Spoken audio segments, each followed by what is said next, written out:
What's going on, guys? It's William, and this morning I woke up, ran 5 miles, and that's just over 10,000 steps before noon. And as I was running, I was thinking, I've been making a lot of offers on properties, investment properties lately, and one particular one that should have gone through did not because of two reasons.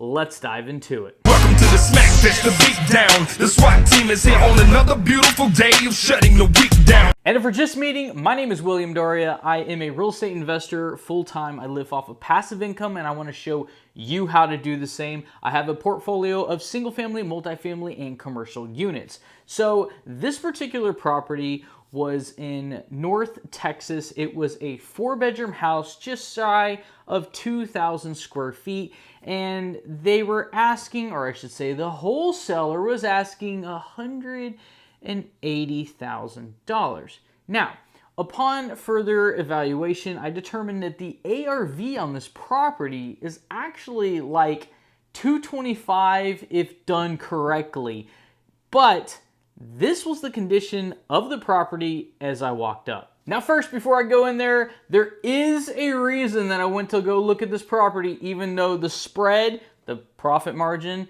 even though I'm a buy and hold guy, not a flipper, was very close. It was because the Section 8 program on this particular property, which I was going to turn it into affordable housing, is so great. The rents in this particular area on this zip code are phenomenal. And I want you as an investor to check this out. If you Google fair market rents, you will see a sheet that looks like this.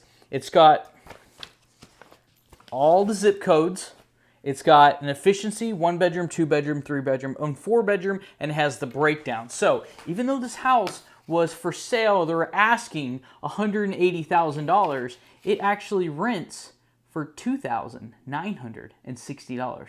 And this house needs about $15,000 worth of work, and it should be 100% ready to go. Now let's dive into the pictures. Okay, so I pull up, and this is the house. Matter of fact, this is the Google image of it, but now this is the house. So you can see that there's a little bit of wear and tear since that Google image. So I pulled up and I see, bam, I know I need to replace the garage door in tune of, I'm just gonna round it up and say $2,000. I'll probably get a little bit nicer one just to make it pop a little bit with the curb appeal. All right, so you walk into this property and then you're greeted with brand new wood floors that are covered up, that look good from what I can tell, except for once you walk into the living room, this is what you see.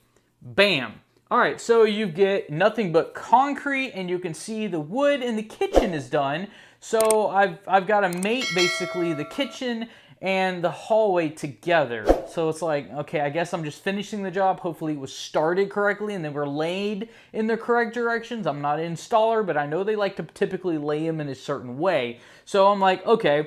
And the great news is he has the wood in the garage, and he has enough to finish this, so that's great. I know I need to get an installer in there, finish this up. It's going to be an easy peasy, lemon squeezy kind of job. Except for once I walk into the kitchen and I actually walk over the wood as I'm talking about and looking at the appliances, I realize that they are wavy. They are basically doing this. And I asked the guy, I said, you just installed these less than 30 days ago.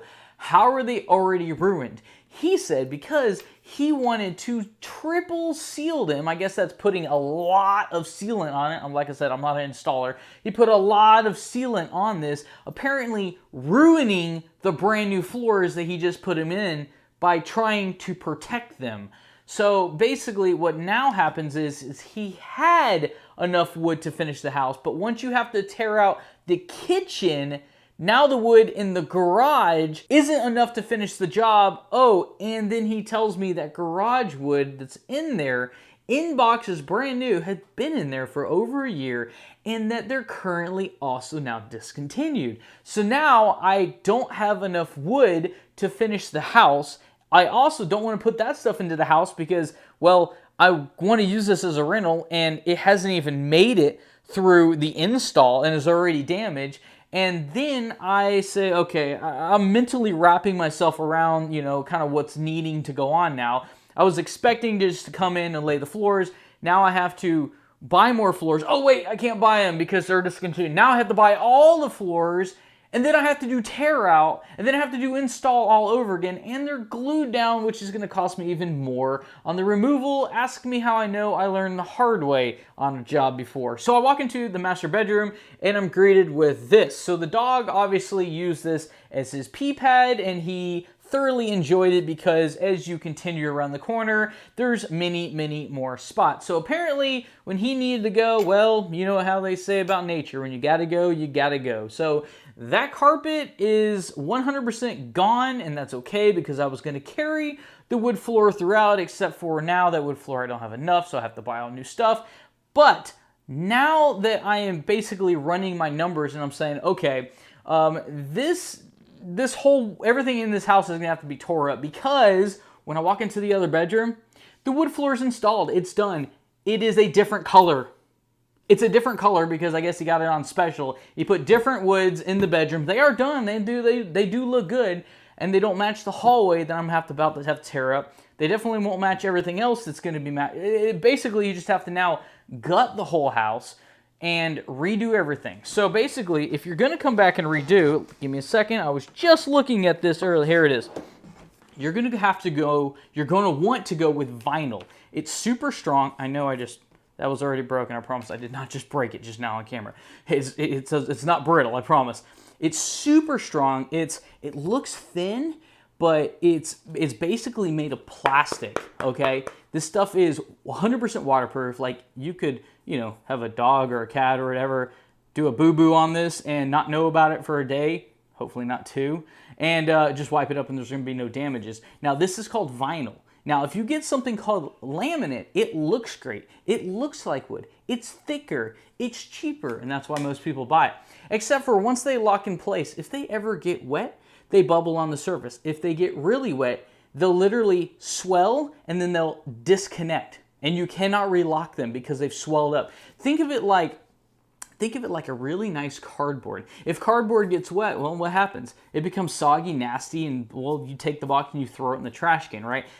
That's basically what happens to your floor. Like, if you were to lay that down into a laundry room and your washer were to leak, for instance, you're going to have a ridiculously huge mess on top of the floors you now have to replace. Hopefully you can match them to what you already had, and you're not having to try to redo everything that was attached to it, because that's kind of what ends up happening in this house. So basically I went in and I said this. I thought I was coming in here and at $280, I would have to put just a little bit to finish it up and then we're done. Now I have to buy all brand new floors. I have to tear out what you did, and then I also have to reinstall everything else. So basically this, wholesalers are coming in and telling this guy, we can get you $180,000 for this house. I told the guy, because I was talking to the owner, not the wholesaler. Owner happened to be there, and the wholesaler said I can talk to him. I said, what would you take for this property right now, cash money? He says $175,000. I said, $175,000 is not going to do it, man. I said, this condition, I'm going to have to tear out everything you just did. And he said, well, because I put all this money back into the house trying to fix it, I now want to recoup the money that I've spent, which is basically everything that he just spent. I'm going to have to throw in the trash can. Basically this, if you have a distressed property, you're trying to sell it, possibly to an investor, or you even want to put it on the MLS, instead of trying to do it yourself or DIY or something like that, and you haven't done it before and you really don't know what you're doing, a lot of times it can be cheaper and definitely have a better end result if you have it done professionally. See, if a professional installed that and it ended up looking like that, they'll get it replaced for you because they're insured and bonded, and because they're a good company, hopefully. So basically this, because he put too much money into the property and then botched the job, now he's stuck with a higher price in his mind, and the wholesaler is telling him he can get more than he can actually get in this current market. See, no investor is going to come in, pay $180,000 to redo floors and bring your ARV and my total end cost to about $195 plus closing costs, sell it for $225 minus the 6% commission. There's a $9,000 spread there. If nothing else goes wrong, there's no negotiations and there's no squawks from the buyer for something to get repaired that they want you to pay out of pocket, and they don't want you to pay any closing costs. Like, nobody's gonna buy a house to make like a 4% margin. I'll just stuff it somewhere in the market and make a 4% all day, risk-free, basically. Wholesalers out there, really look at your ARVs, guys. Look at what you're offering them to investors. Like, basically, if you're not at least 70% under ARV minus repairs, it's not a good deal for us. Like, I literally sometimes get 100 emails from wholesalers a day, and I rarely call or go look at those properties because they're all just overdone. They're asking too much money.